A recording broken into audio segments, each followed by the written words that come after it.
Hi friends, அனைவருக்கும் கவிதாவோட வணக்கம். வியாழக்கிழமை வீடியோ எத்தனை தவிர ஆனால் போட முடியல ஃப்ரெண்ட்ஸ். என்னால் எடிட் பண்ண டைமே இல்லை. என்ன பண்ணுறது?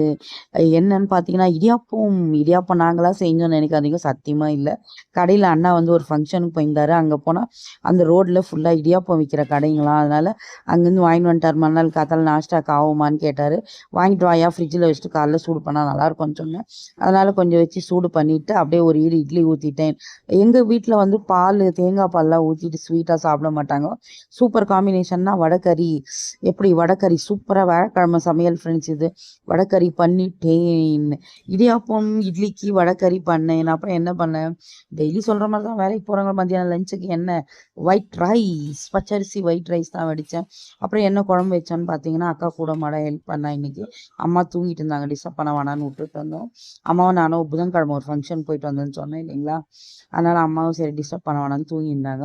அப்புறம் அக்கா தக்காளி வெங்காயம் எல்லாம் அரிஞ்சு கொடுத்தா. சரின்னு பச்சை மிளகா, காஞ்ச மிளகா, பூண்டு, பருப்பு போட்டு அப்படியே பருப்பு தக்காளி கடைஞ்சிட்டேன். அதுதான் குழம்பு.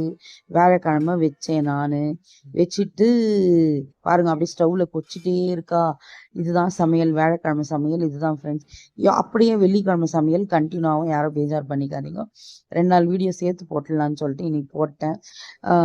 கடுகு, சீரகம், 2 காஞ்ச மிளகா, கருவேப்பிலை போட்டு தாளிச்சிட்டு கொச்சின்னுக்குது. இப்போ விசில் போட்டோமா, கடைஞ்சோமா, அப்படியே தாளிச்சு விட்டுட்டேன். அப்புறம் முந்தின புதன்கிழமை குருமா எல்லாரும் கல்யாணத்துக்கு போய் சாப்பிட்டுட்டோமா, அதனால குருமா மிச்சம் ஆயிடுச்சு.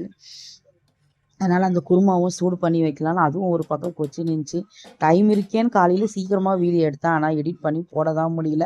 அப்படியே கண்டினியூ வெள்ளிக்கிழமை என்ன சமையல்னு பார்க்கலாம் வாங்க. இன்றைக்கி அம்மா தான் சமையல் பண்ணாங்க. வெள்ளிக்கிழமை இன்னைக்கு என்ன டெய்லி சொல்கிற மாதிரி தான் ஒயிட் ரைஸு. வேலைக்கு போகிறவங்களுக்கு மத்தியானம் லஞ்சுக்கு ஒயிட் ரைஸு. அப்புறம் என்ன குழம்பு வச்சுக்கிறாங்கன்னு பார்த்தீங்கன்னாக்கா, வெள்ளிக்கிழமை பருப்பு போடணும். பருப்பு போடலைன்னா நாங்கள் வந்து மொச்சக்கொட்டை, சுக்கிரனுக்கு உகுந்தது மொச்சக்கொட்டை, லக்ஷ்மிக்கும் நல்லது. அதனால் வெள்ளிக்கிழமை பருப்பு இல்லைன்னா மொச்சக்கொட்டை போட்டு செய்யலான்னு சொல்லிட்டுன்னு மொச்சக்கொட்டை, உருளைக்கிழங்கு, கத்திரிக்காய் போட்டு காரக்குழம்பு வச்சுட்டாங்க. அதுக்காக பருப்பு போடலன்னாலாம் நினைக்காதீங்க. எங்கள் வீட்டில் எங்கள் அம்மாவுக்கு பருப்பு போடலன்னா தூக்கம் வருமா வராதோ என்னவோ தெரியல. வெள்ளிக்கிழமை பக்கத்தில் பாருங்கள் என்ன சாம்பாருன்னு. பாசிப்பருப்பு சாம்பார் பார்த்தீங்களா, திறந்து காமிக்கிறேன் இருங்க. பாசிப்பருப்பு சாம்பார் வச்சுட்டாங்க. இது வந்து பாதி பேர் சாப்பிட்ட பிற்பாடு இன்றைக்கி இருக்கும்போது வீடியோ டைம் எப்படியோ ஒரு 11 மணி இருக்கும். 11 மணிக்கு நான் சாப்பிடும்போது தான் வீடியோ எடுத்தேன். இந்த சாம்பார் எதுக்குன்னு பார்த்தீங்கன்னா, தோசைக்கு எனக்கு ரொம்ப ஆசை. எங்கள் வீட்டில் வியாழக்கிழமை வெள்ளிக்கிழமை சமையல் பார்த்தீங்க. நீங்களாம் என்ன சாப்பிட்டேன்னு கமெண்ட் பண்ணுங்கள். நன்றி.